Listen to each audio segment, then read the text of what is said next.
Heureux d'être ensemble pour proclamer le beau nom de Jésus. Je vous invite à ouvrir la parole de Dieu dans les Actes des Apôtres au chapitre 10 et au verset 38. J'ai pris que ce seul verset, on ne va pas lire tout le contexte de Corneille, comment il va rencontrer le Seigneur, comment le Seigneur va rencontrer Pierre. Ça serait trop difficile de parler de cela cet après-midi, mais j'aimerais prendre ce verset. Hier, je suis arrivé de voyage, je me suis allongé sur le lit de chez ma belle-mère, et donc j'avais les écouteurs et j'essayais de m'assoupir un peu. Et donc, il m'est venu ce verset sur le cœur. Vous savez comment Dieu a oint du Saint-Esprit et de force Jésus de Nazareth, qui allait de lieu en lieu, faisant du bien et guérissant tous ceux qui étaient sous l'empire du diable, car Dieu était avec lui. Et quand je me suis levé, je suis allé dans la salle à manger, j'ai ouvert ma Bible et j'ai lu ce verset. Je dis, Seigneur, c'est le message pour demain après-midi à la Seine-sur-Mer. Et ce matin, quand je prends la voiture de Narbonne, j'ai mis une prédication d'un pasteur colombien qui l'a prêché hier vendredi soir, et j'ai écouté. J'ai pris la prédication à 8 heures du matin quand je suis venu, et il finissait quand je suis arrivé.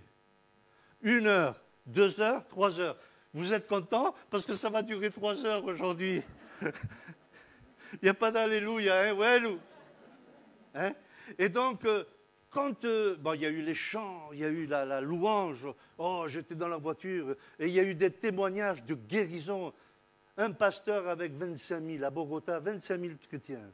Bon, avec la pandémie, bien sûr, ils ont les mêmes choses que nous ici, en France. Mais je bénissais le Seigneur, je disais, Seigneur, et il répétait un chant, souffle l'Esprit de Dieu, souffle l'Esprit de Dieu. Et dans mon cœur, quand je conduisais, je dis, Seigneur, souffle dans ma vie, Seigneur. J'ai besoin de cette puissance du Saint-Esprit.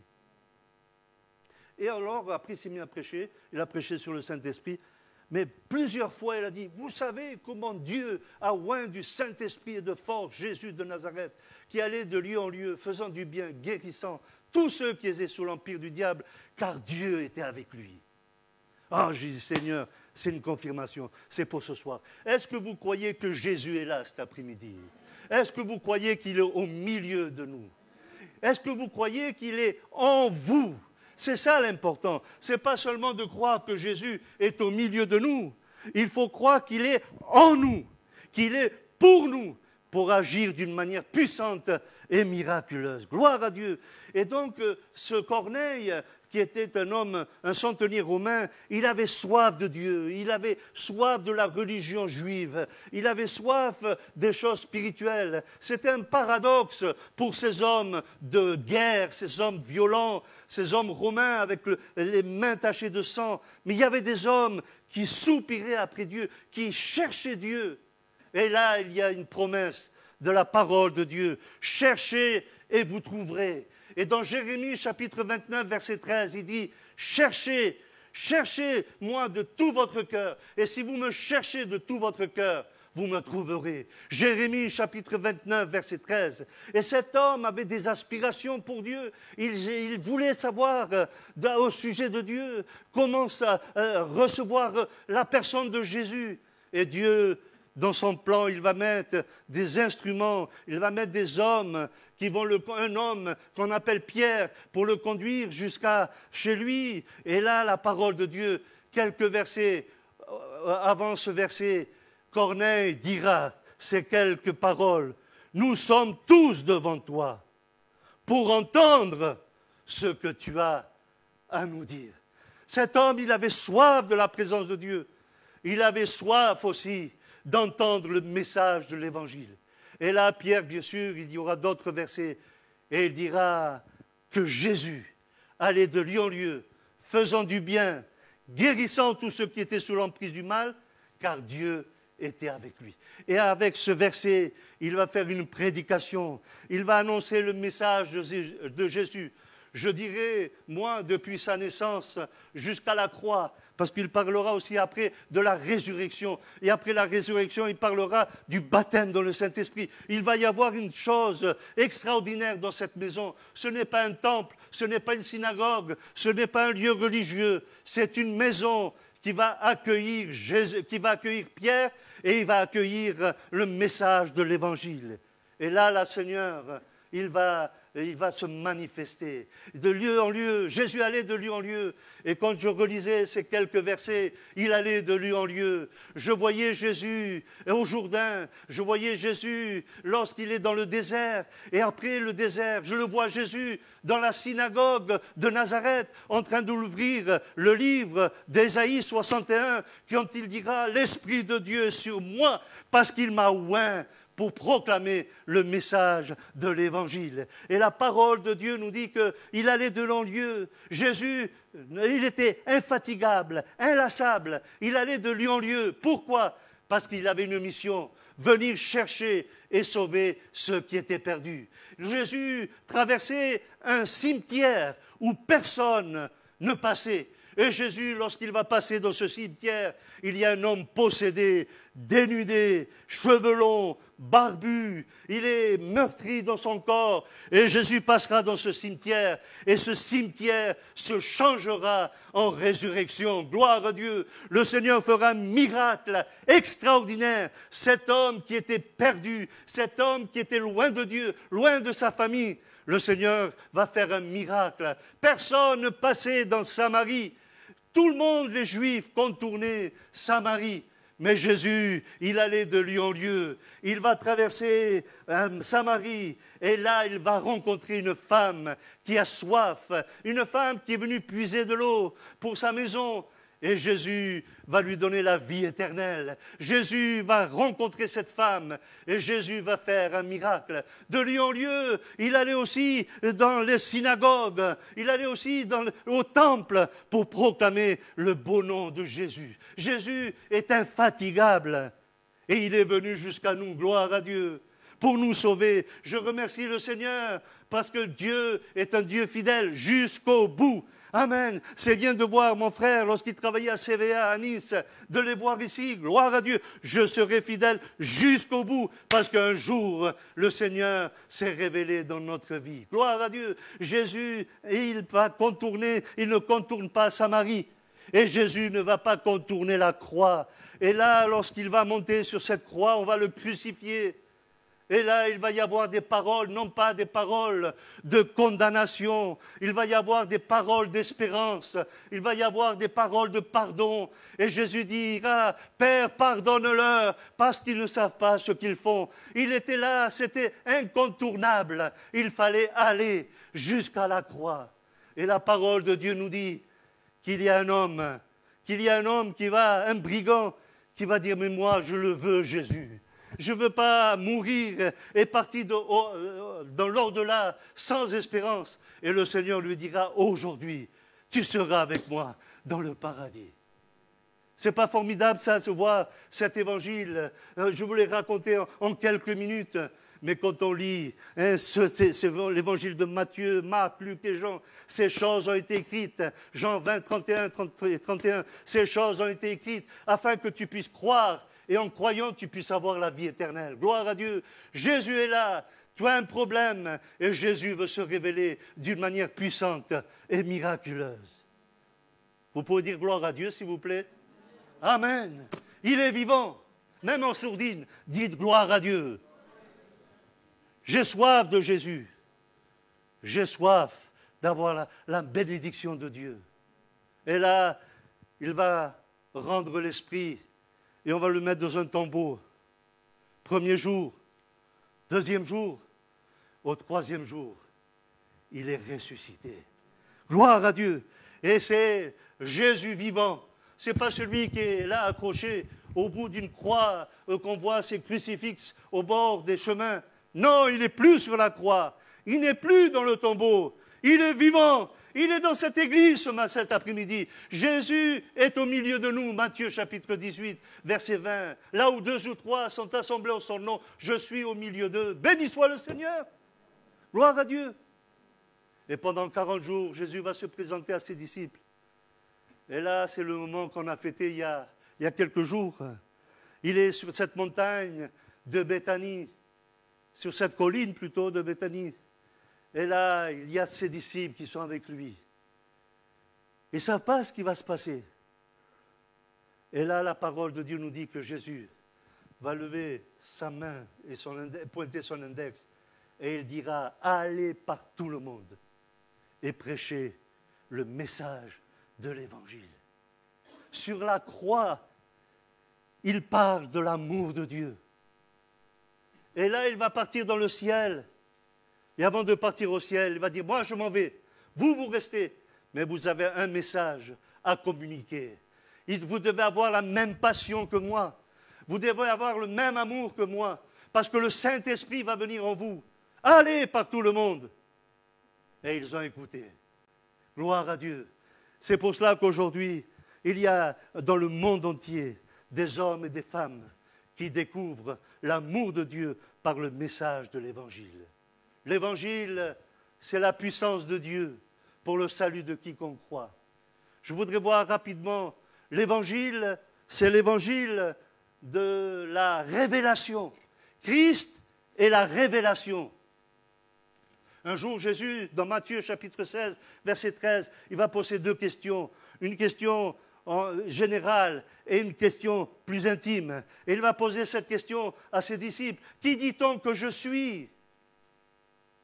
Et alors ils vont dire, mais ils vont répondre à cette question, les disciples. L'opinion publique pense que, parce qu'ils avaient écouté ce qu'ils disaient, les gens communs de ces villages, de ces villes. Ils disaient, mais tu es un Jérémie, tu es un Jean-Baptiste, tu es un des prophètes. Et ils n'avaient pas de notion de qui il était Jésus. Et Jésus, cette question intime, il dira, et vous, qui dites-vous que je suis? Et là, il y a Pierre qui se lève. Il dit, tu es le Christ, le Fils du Dieu vivant. Et là, il dira, Jésus, ce n'est pas la faculté de théologie qui t'a appris ça. Ce n'est pas un homme qui t'a appris ça. C'est la révélation de Dieu. Et cet homme, Pierre, il a la révélation de Jésus. Non pas un simple homme. C'est vrai que Jésus avait des similitudes avec Jérémie. Il pleurait, Jésus. C'est vrai que Jésus avait des similitudes avec Jean-Baptiste. Il prêchait la repentance plus l'amour et la miséricorde. Mais là, il est plus qu'un homme. C'est pour ça que l'Épître aux Hébreux nous parle que Jésus est supérieur aux anges, que Jésus est supérieur à tous ses prophètes, parce que c'est le Fils de Dieu, gloire à Dieu. Et là, c'est Paul aussi qui va avoir la révélation de Jésus, ce meurtrier, cet homme qui persécute l'Église sur ce chemin de Damas. Il va avoir la révélation de Jésus. Et il écrira dans Galates au chapitre 1er, il dit, l'évangile que je prêche, ce n'est pas un évangile d'un homme. Amen. Ce n'est pas l'évangile d'un système religieux. C'est par la révélation de Jésus. Je visite, lorsque j'étais à Barcelone comme pasteur, j'étais visiter la prison de la Modelo et je vais voir un jeune qui s'appelait Jean, et qui avait fumé de la drogue, qui avait fait des choses horribles. Et alors je m'approche je frappe à la porte, là aussi, sans papier, sans rien, sans que la carte d'identité. Des fois, on fait des choses, on est un peu maboule, hein? On est un peu... Et alors, je frappe. Et le directeur, je dis, je veux voir le directeur. Il dit, qui vous êtes? Je dis, mais non, je voudrais le voir. Alors, le directeur, il m'a accueilli dans son bureau. Il me dit, qu'est-ce que vous voulez? Je dis, je voudrais voir Juan, il a fait quelque chose de mauvais, et je voudrais lui parler de Jésus. Il me dit, ah, vous êtes du mouvement américain. Hein, c'est les Américains ou c'est les Russes. Je dis, qu'est-ce que vous racontez? C'est l'Évangile. Ça ne vient pas de Russie, ça ne vient pas d'Amérique. L'Évangile, ça vient de Jésus, ça vient du ciel. Et nous bénissons le Seigneur parce que c'est une révélation. Et je suis rentré. Et le Seigneur a sauvé Juan. Gloire à Dieu. Hein, c'est une révélation que nous avons besoin d'avoir. Cet après-midi, toi qui es là, toi qui cherches, Jésus a besoin de révéler son amour. Il a besoin de nous révéler à nous-mêmes ce que nous sommes. Nous sommes poussière, nous sommes des pécheurs, nous sommes des misérables. Nous avons besoin de son amour. Regardez, depuis quelques semaines, en France, nous sommes bombardés de mauvaises nouvelles. Et hier, encore hier, et avant-hier, on allume, et on a tué celui-là, on a tué l'autre, cette jeune fille qui est morte. Nous vivons des temps vraiment difficiles, que de mauvaises nouvelles. On est bombardés par ce système informatique et qui nous informe de certaines choses. Je voudrais te dire qu'il y a une bonne nouvelle. Non, pas une bonne nouvelle. Il y a la bonne nouvelle. Jésus t'aime et il veut se révéler dans ta vie. Amen. Jésus est le remède pour cette femme qui perd son sang depuis 12 ans. Elle va entendre parler de Jésus. Et elle dit, si seulement je pouvais aller toucher le bord de son vêtement, je recevrai le remède. Gloire à Dieu. Et gloire à Dieu, elle touchera le bord du vêtement de Jésus. Elle sera sauvée. Elle sera guérie. L'évangile de restauration. Merci Seigneur, il nous restaure. C'est David qui dira dans le psaume 31, verset 3, « Je suis oublié de tous les cœurs. » De tous les cœurs. « Je suis oublié de tous les hommes. Je suis comme un vase brisé. » Et cet homme crie sa souffrance. « Je suis brisé. » Mais Jésus est là pour nous restaurer, gloire à Dieu. Peut-être ta famille est brisée. Peut-être ta famille est en 1000 morceaux. Peut-être ton cœur est en 1000 morceaux cet après-midi. Mais Jésus veut le restaurer, gloire à Dieu.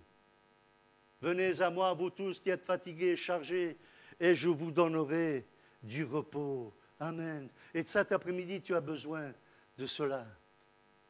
Que le Seigneur nous aide, frères et sœurs et chers amis, qui êtes là, qui m'écoutez pour la première fois, peut-être la deuxième fois, qu'importe les fois, il suffit qu'une seule fois, aller par tout le monde et prêcher que Christ est le remède, que Christ est la révélation, que Christ est la récompense, que Christ est la réponse.